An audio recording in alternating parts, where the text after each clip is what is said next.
Uma pessoa ouviu aqui o termo encarnação de repouso e quer saber o que é isto. Chama-se uma encarnação de repouso quando nela não há necessidade de se fazer grandes esforços, nem esforços físicos, nem emocionais e nem mentais. São encarnações que o karma organiza de forma que não haja necessidade de grandes esforços.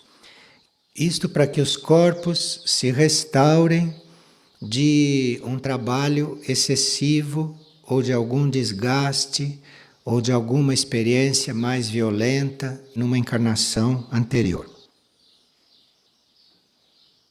E o que é ser uma pessoa espiritualizada?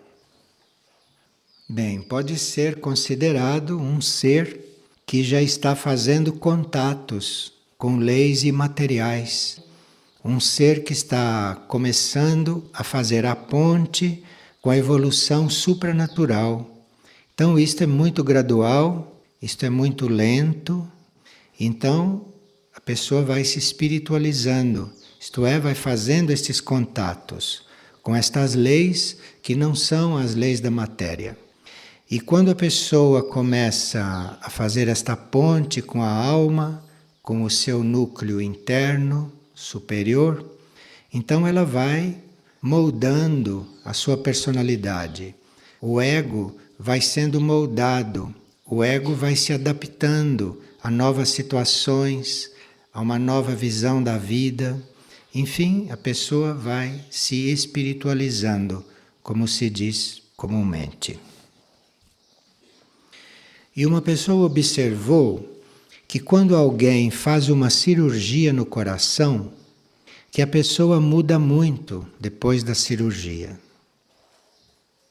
O coração físico no corpo humano é um órgão que representa muitas coisas não físicas. Por exemplo, uma postura da consciência, um estado de ser. Isso tudo reflete no coração e é representado pelo coração.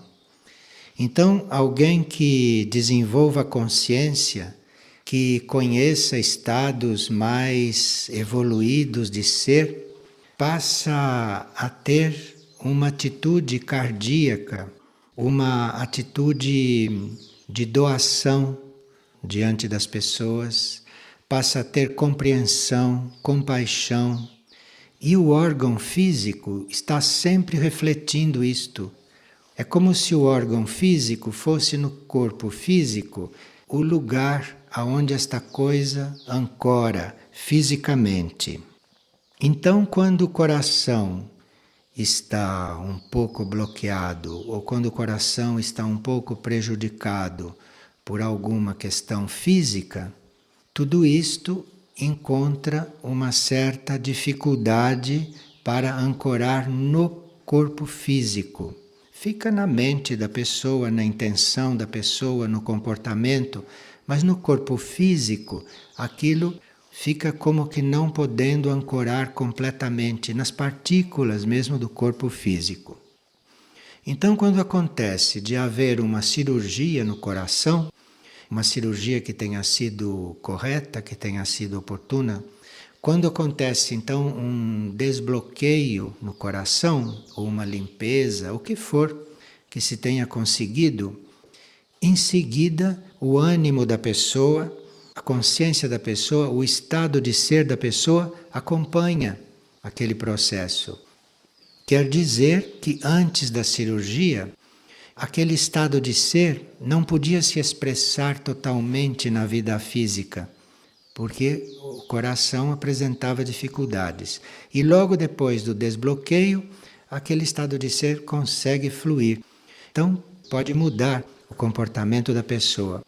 A pessoa pode se sentir, nesse sentido, aliviada, de agora poder expressar melhor os seus estados fisicamente, materialmente. Estas coisas podem não ser muito conscientes, mas podem também ser.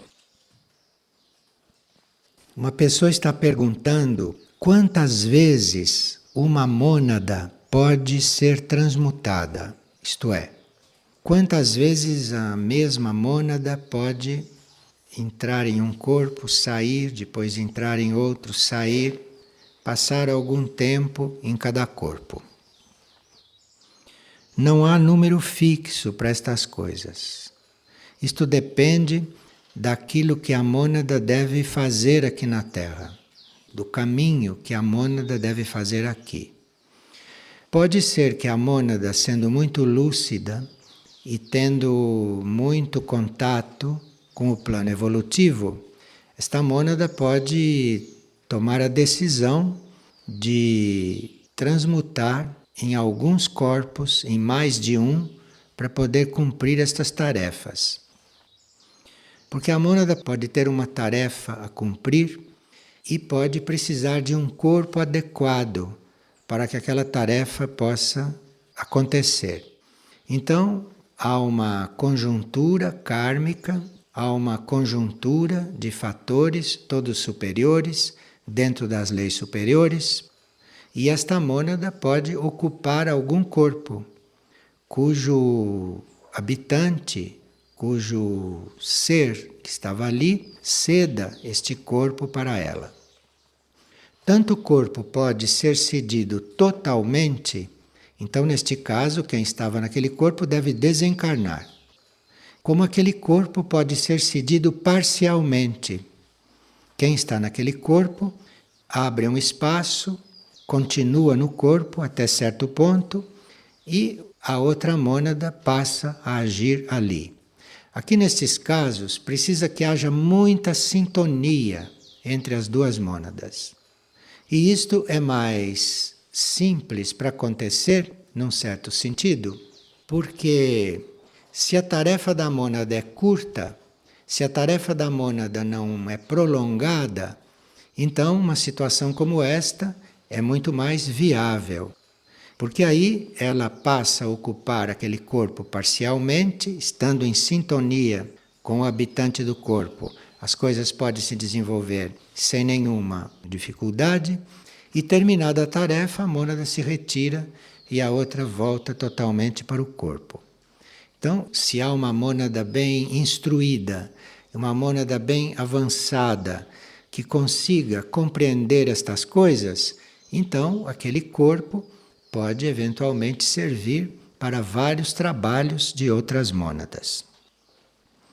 Agora, quando uma hierarquia deve transmutar, deve ocupar um corpo, nem sempre esta hierarquia é uma mônada, porque dependendo do grau da hierarquia, ela já transcendeu o estado de mônada. As mônadas vivem no nível monádico. Uma hierarquia pode vir do nível divino. Então ela não tem mais mônada, a mônada já foi absorvida. Ou a hierarquia pode ser proveniente do astral cósmico, onde também não existem mais mônadas.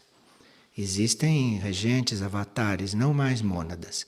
Então, se esta hierarquia vem do nível divino ou vem do plano astral cósmico, ela não tem mais mônada. E ela não tendo mais mônada, ela não tem um núcleo que possa encarnar completamente.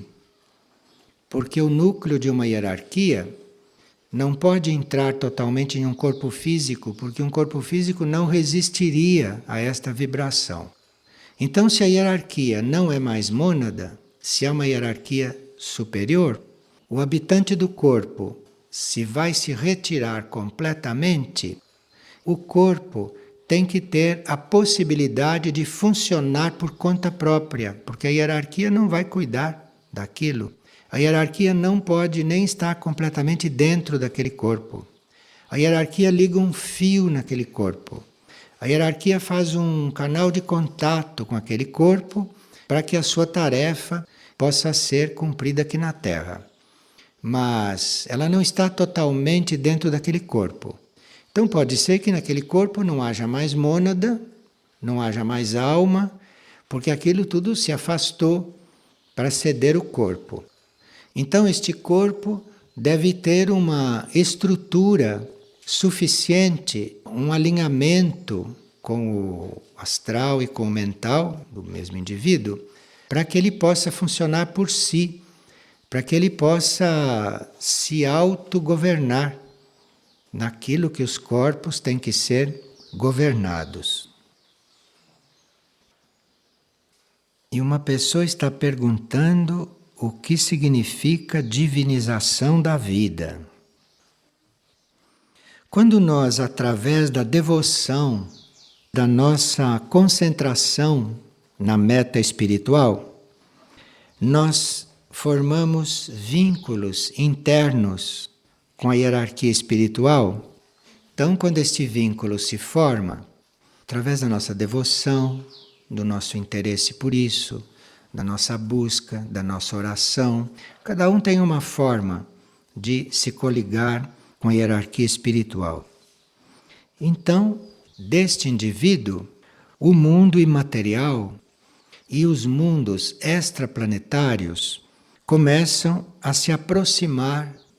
Então a consciência do indivíduo vai se abrindo para mundos extraplanetários, para mundos imateriais, e dependendo do grau de vínculo que se forma, dependendo da estrutura psicológica da pessoa, da espiritualidade da pessoa, então estes mundos imateriais ou esses mundos extraplanetários poderão fazer um contato mais ou menos estável. E isto possibilita que esta pessoa, assim contatada, estando entre a humanidade normal, vá divinizando a vida. Então a divinização da vida não se faz só com esta humanidade. A divinização da vida se faz com a aproximação da consciência destas partes da humanidade universal que já atingiram outros níveis de consciência, outros estados vibratórios. Então, cada um de nós pode ser um instrumento de divinização da vida. Não é que a gente se torne divino e que a gente se torne perfeito de repente, porque nenhum de nós é assim. Mas nós podemos, aspirando a esses contatos, nós podemos desenvolvendo a devoção, desenvolvendo este espírito de oração e de união com aquilo que é supra-humano, com aquilo que é imaterial, nós podemos ir atraindo esta consciência. E esta consciência, então, vai sendo canalizada através de nós e vai, então, mudando a vida, vai divinizando a vida. Em geral, nós percebemos a presença e percebemos a existência dos centros intraterrenos quando estamos neste processo. Porque são os centros intraterrenos, os centros suprafísicos, que ficam irradiando e que ficam estimulando a vida divina sobre a Terra, que ficam produzindo esses impulsos e essa estimulação. Para nós entrarmos nesta linha, para nós começarmos a perceber estes caminhos e entrar neste tipo de serviço, nós precisaríamos não reforçar os padrões de vida existentes. Nós estamos dentro de vários padrões de vida e não podemos sair deles de repente, porque esses padrões de vida têm um certo curso a seguir. Isto tem um processo de transformação ou de transmutação e que isto não é feito de repente. Mas nós temos que ter a intenção de mudar de padrão. Tudo aquilo que é padrão existente, nós temos que estar não reforçando, não confirmando e procurando um outro padrão, aspirando a um outro padrão. Agora, esses outros padrões não dependem só da nossa aspiração e só deste nosso trabalho individual. Mas esses outros padrões vão surgindo e vão se implantando à medida que a humanidade toda, que a Terra toda, que toda a consciência planetária vai fazendo este trabalho. A convocação para nós trabalharmos com isso, o chamado para nós entrarmos nesse serviço, não vem de ninguém de fora. Isto é um chamado que vem do nosso íntimo, do nosso interno. Então a gente pode ouvir falar nestas coisas, pode saber da existência destas coisas, pode concordar com estas coisas, mas isto tudo não basta para entrar neste processo. Para entrar neste processo, precisa um chamado interno dos nossos núcleos internos de consciência. São eles que se conectam com esses padrões superiores, eles é que começam a reforçar estas pontes e mandar então para os níveis conscientes, para o ser externo, este chamado, essa estimulação ou este impulso. Na maioria dos casos, esse impulso interno que nos chama para novos padrões, muitas vezes isto permanece desconhecido e inconsciente para a mente racional, o ser racional. Muitas vezes todo esse processo vai acontecendo independentemente da racionalidade da pessoa, da mente racional da pessoa participar. E quando a mente racional se dá conta de alguma coisa, ela eventualmente já não tem mais condições para reagir. Então ela já se dá conta quando ela já foi relativamente permeada por esta nova vibração. Por isso é que a gente não deve forçar ninguém a tomar consciência de certas coisas.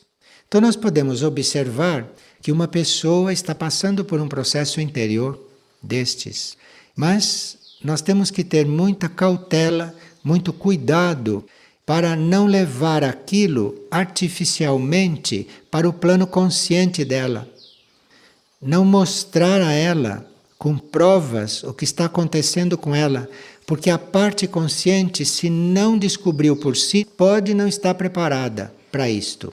E pode então começar todo um processo de reação, que pode ser um processo de reação consciente, como pode ser uma resistência natural, tão natural que o próprio consciente não percebe. Então esta nossa parte consciente, esta mente concreta, pode opor certas resistências nas coisas, mesmo sem querer, mesmo sem se dar conta. Por isso é que precisa muito cuidado, muita cautela, muito silêncio, muita discrição diante do processo das pessoas. Porque as pessoas, em geral, devem se dar conta do próprio processo por si, pelo próprio amadurecimento, através da própria transformação e através dos impulsos e da inspiração que essas pessoas recebem de dentro. E a maioria dessas ampliações de consciência, a maioria dessas transformações, se dão em nível muito profundo na pessoa. E isto se dá em nível profundo porque nos nossos níveis profundos as forças contrárias, as forças antagônicas não atacam. As forças antagônicas, as forças involutivas, essas que nós conhecemos aqui na Terra, estas forças, elas agem até o plano mental. Por isso, muitos processos evolutivos internos se dão em níveis profundos, porque aí estas forças não chegam, estas forças não podem atingir. E se evita desequilíbrios mentais, se evite que a pessoa fique desequilibrada. Uma pessoa desequilibrada, por exemplo, é uma pessoa que mentalmente pensa que ela é melhor do que é. Isto é um desequilíbrio. Uma mente desequilibrada pensa, por exemplo, que ela já é uma entidade espiritual, que ela já é uma coisa muito avançada. Uma mente desequilibrada pensa que ela tem contato direto com grandes entidades. Isto tudo é desequilíbrio. Então veja que é muito raro que um processo interior, que um processo evolutivo, que um processo real se dê em níveis superficiais. É muito raro isto. Precisa que o ser tenha muita estrutura para passar por isto e para não ser prejudicado, isto é, para não entrar em níveis ilusórios, para não criar ilusões sobre si mesmo. Então, esses processos geralmente são em níveis profundos do ser, do indivíduo. E nós não precisamos, então, nos sentir completamente despreparados diante destas coisas, porque nós não sabemos racionalmente o que está se passando nos nossos níveis mais internos. Nos nossos níveis mais internos, nós estamos passando por processos que muito raramente se refletem aqui fora, assim totalmente como eles são, a menos que possam se refletir parcialmente. Então, para nós estarmos mais harmonizados com estas coisas, para nós termos uma possibilidade de não ficarmos racionalmente tão alienados destas realidades, nós teríamos que já ter a possibilidade de sermos gratos por tudo aquilo que a vida nos traz. Se uma pessoa não é capaz de ter gratidão por tudo, se ela não tem o preparo de ser grata a tudo o que a vida lhe traz, a vida, né? Não nós irmos provocar estas coisas.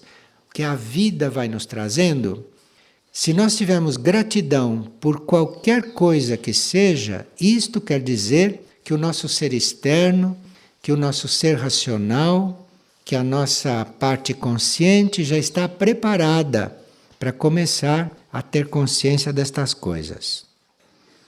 E não só nós teríamos que ter gratidão por qualquer coisa que recebemos da vida, gratidão por qualquer coisa que recebemos da vida é inclusive gratidão por quem a vida nos coloca do lado. Tem gente que mentalmente, na ideia dela, tem muita gratidão pela vida, mas põe do lado dela uma pessoa cuja energia não combine com a dela, você já vê o que acontece. Então isso quer dizer que a pessoa não está preparada ainda para isto, porque ela não sabe agradecer uma pessoa que tem uma energia oposta à dela. Ela ainda não sabe agradecer por isto. Ela entra em choque com isto. Ela cria dificuldades diante de uma não harmonia energética. Então, esta coisa de gratidão pela vida não é só um conceito que a gente tem na hora da oração. A gratidão pela vida é você receber até um inimigo com gratidão. É você receber até uma energia contrária à sua com gratidão. Todos os sentidos, em todos os campos. Então aí nós temos condições de racionalmente, de humanamente ir tomando contato com esses processos profundos. E pode-se até chegar ao ponto de perceber presenças intraterrenas, mesmo que não estejam materializadas.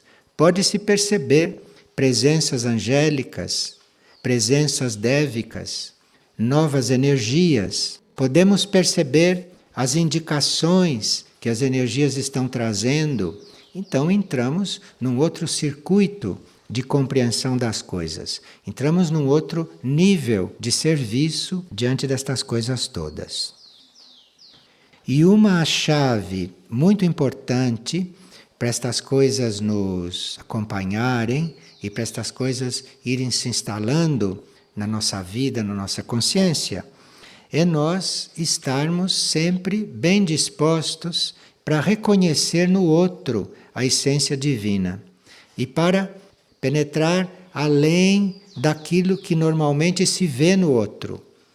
Porque se nós continuamos a ver as pessoas como personalidade, se continuamos a ver as pessoas por aquilo que elas manifestam, isto quer dizer que nós não estamos observando o outro como essência. E se não observamos o outro como essência, como podemos observar nós mesmos? Isto é a mesma capacidade. Então, se você se incomoda com o outro, se você não vê no outro o divino, você não tem ainda condições de ver isso em você. Você não está treinado. E muitas vezes, ver o divino no outro é muito mais simples do que ver em nós mesmos. Porque nós nos conhecemos, sabemos muito bem o que somos. Então, ver o divino em nós, a gente nem acredita no princípio. Agora, ver no outro, como a gente conhece tão pouco o outro ou nada, é mais simples ver o divino, não é? Quando aquela luz assim acende no outro, quando o outro toma uma atitude supra-humana, é mais simples de você reconhecer, por não conhecer o outro lado do outro, do que aquilo em você. De forma que o outro é o nosso principal instrutor. É mais simples você ver a alma do outro do que em você. Porque em você a sua mente começa a apresentar todos aqueles conhecimentos antigos que ela já tem armazenada sobre os seus atos, sobre aquilo que você é. E você então vai treinando a perfurar essas camadas grosseiras do teu ser até chegar lá no nível divino. Você vai treinando isto, vendo o divino no outro, observando o outro positivamente. Isto é mais simples do que observar a si próprio. Então, é um caminho muito mais fácil, se pode dizer isto neste ponto. Então, aqueles que têm dificuldades com outras pessoas teriam que saber que isto é a coisa mais simples de resolver. Porque sem resolver isto, não tem nem princípio no próprio processo. Não tem nem começo na sua linha de autorreconhecimento, de autodescobrimento. E nós temos muita ajuda para estas coisas todas, como sabemos, né? Temos muita ajuda em todos os planos de consciência. Só nós pedirmos esta ajuda, nos abrirmos esta ajuda e termos esta decisão de fazer este caminho, que isto começa a acontecer. E se existe alguma diferença entre grupo espiritual e grupo de almas? Bem, nós chamamos de grupo espiritual aqueles seres que se reúnem com uma tendência espiritual, com um interesse espiritual, um grupo evolutivo que esteja estudando as leis espirituais. Agora, grupo de almas, isto são as almas que formam grupos para diferentes trabalhos. As almas têm consciência de grupo, então as almas também servem em grupo. Então o grupo espiritual é um grupo feito aqui de pessoas espiritualizadas que estão estudando, que querem evoluir e que buscam um caminho interior. E esses grupos espirituais podem não ser grupos de almas. As almas que participam daqueles estudos podem não formar um grupo. Agora, o grupo de almas é no plano interno, não é aqui. É nos planos internos, é no nível das almas. E, às vezes, um grupo de almas corresponde a um grupo que está aqui, formado aqui. E, às vezes, não corresponde. E a pessoa pergunta, em um grupo de almas, a sinceridade não teria que ser algo espontâneo? Num grupo de almas, a sinceridade é natural, a sinceridade existe. Agora, se este grupo de almas reflete aqui em um grupo humano, é claro que a qualidade deste grupo de almas aqui vai passar pelos canais humanos. E estes seres humanos reunidos aqui, embora sejam um grupo de almas, muito sincero lá em cima, aqui podem sofrer as influências das qualidades humanas dos corpos por onde aquelas almas estão fluindo. Os corpos são humanos e podem ter suas manifestações terrestres. Podem nem sempre estar na mesma sintonia que as almas que habitam aqueles corpos. E uma pessoa foi orientada a fazer um exercício de equilíbrio dos seus corpos e lhe deram o exercício que está no livro de Mistritlan. Seria bom que esta pessoa fosse buscar o exercício diretamente no livro de Mistritlan e não ficasse confiando no que lhe passaram. Ela vai no livro de Mistritlan, vê lá o exercício, segue as indicações que estão no livro, se ela achar que o exercício é atual para ela. E se ela tiver dificuldade em fazer o exercício, não importa, ela entra em sintonia com o exercício, ela faz a intenção de fazer o exercício e isto já começa a produzir um efeito. Não quer dizer que ela tenha que fazer o exercício rigorosamente. Ela toma conhecimento do exercício, vê qual é o assunto, vê o que o exercício propõe, se coliga com aquilo, se conecta com aquilo e as coisas podem se passar de uma certa forma. Agora, não fazer isto que ela está fazendo, de fazer um exercício destes, através de informações de outros. É bom que ela vá diretamente no livro buscar estes dados. E uma pessoa sonhou que todo o grupo deveria trocar de roupa para pernoitar no núcleo Soin. E o que chamava a atenção é que as roupas, quando eram trocadas, aquelas que eram trocadas não deviam ser largadas no chão. Deveriam ser cuidadas e teriam que ser lavadas e organizadas. Este trocar de roupa para pernoitar no núcleo Soin significa nós nos colocarmos em uma atitude correta. Significa a gente não ir para um trabalho assim, com a mesma atitude nossa normal. Então, trocar de roupa. E não jogar fora a roupa, porque a gente talvez tenha que vesti-la depois de terminar o trabalho. Porque talvez a gente não possa permanecer muito tempo com a roupa nova que a gente usa para pernoitar lá. Esta atitude que nós teríamos que manter enquanto estamos ali é uma atitude de alinhamento.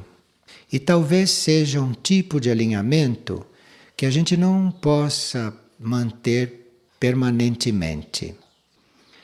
É um alinhamento que é facilitado, que nos é sugerido e que nos é proposto e que, portanto, nós podemos obtê-lo, mas não é um alinhamento que a gente possa manter o tempo todo. E este alinhamento é um alinhamento entre a mente, a alma e a mônada. Então, no núcleo Soin, não é proposto o alinhamento da personalidade. O trabalho no núcleo Soin não deve ser o trabalho de alinhamento dos corpos da personalidade. Esse alinhamento que a gente faz normalmente. Mas ali a mente já deve estar suficientemente ordenada, a alma já deve ter um certo controle sobre os corpos e o alinhamento ali é entre a mente e a alma, para que a energia da mônada possa fluir. Então ali existe uma energia e deve haver ali um ritmo de vida, deve haver ali uma ordem, deve haver ali uma presença espiritual de pessoas, de energias que nos ajudem a fazer este alinhamento, que não é o alinhamento da personalidade físico, emocional e mental. Isto é um alinhamento da mente já ordenada com a alma e com a mônada. Então, nós ali podemos reafirmar e podemos confirmar essa integração do nosso pensamento com o nosso sentir, com o nosso agir, e podemos, reafirmando isto, estar vivendo bem naturalmente a vontade da nossa alma.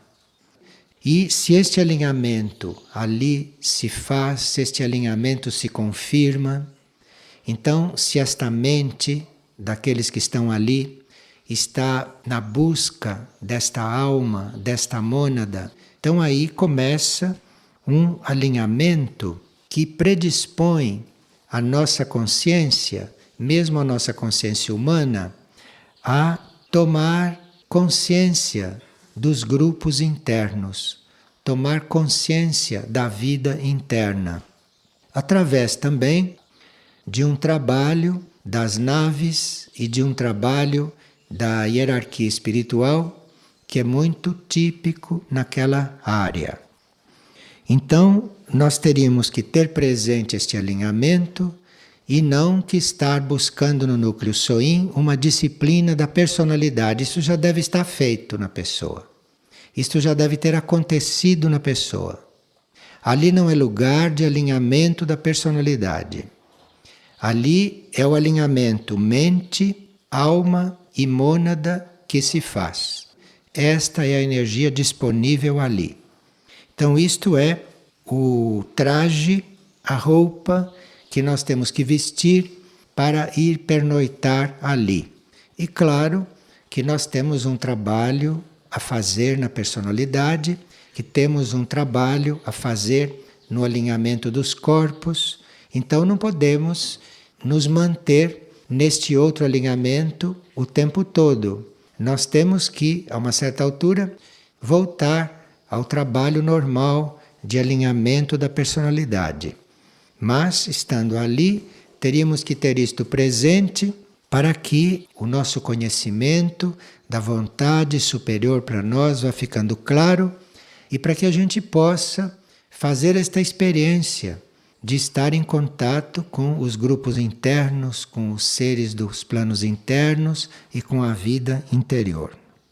E as roupas trocadas não devem estar largadas, não devem ser abandonadas, porque nós precisamos voltar ao nosso trabalho normal de alinhamento, porque não podemos manter o tempo todo, por enquanto, esta sintonia toda especial.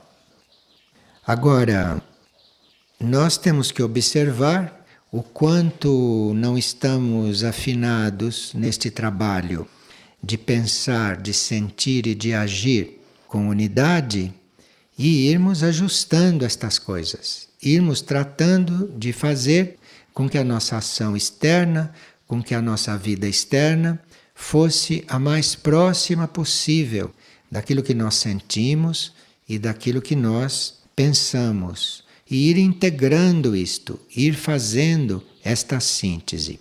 A energia do núcleo Soin é muito favorável a isto. Isto é muito bem expresso lá, como energia.